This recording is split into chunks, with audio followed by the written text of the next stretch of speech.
Las Vegas, USA. Ang dating kampiyon sa mundo na si Jerwin Ancajas ay nagpapatuloy sa kanyang paghahanap ng pagtubos nang makaharap niya si Ruben Casero ng Uruguay sa Sabado 2 ng Agosto, Linggo 3 ng Agosto, oras sa Pilipinas, sa Thunder Studio sa Long Beach, California.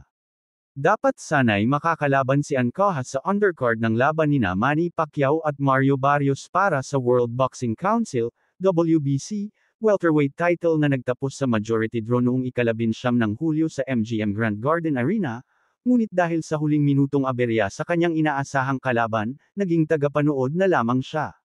Sa halip na magmukmak, sinuportahan ni Ancajas at ng kanyang trainer na si Joven Jimenez ang mga kapwa Pilipino at mga boksingero ng MP, Manny Pacquiao, promotions na sina Mark Magsayo at Yumir Marshall, na nanalo sa kanilang mga laban sa pamamagitan ng unanimous decision at knockout, ayon sa pagkakabanggit.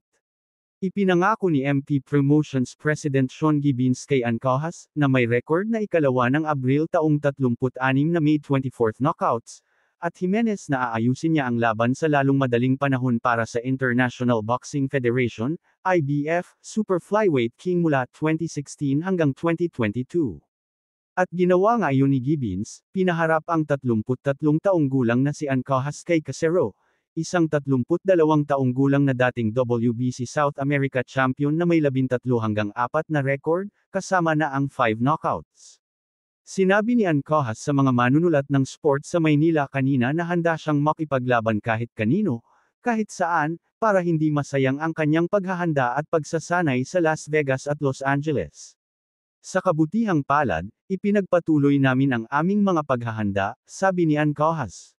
Nasa magandang kondisyon na ako matapos ang ilang linggong pagsasanay kasama si Ginoong Manny. Binigyan niya ako ng inspirasyon at motibasyon na magtrabaho ng mas mabuti.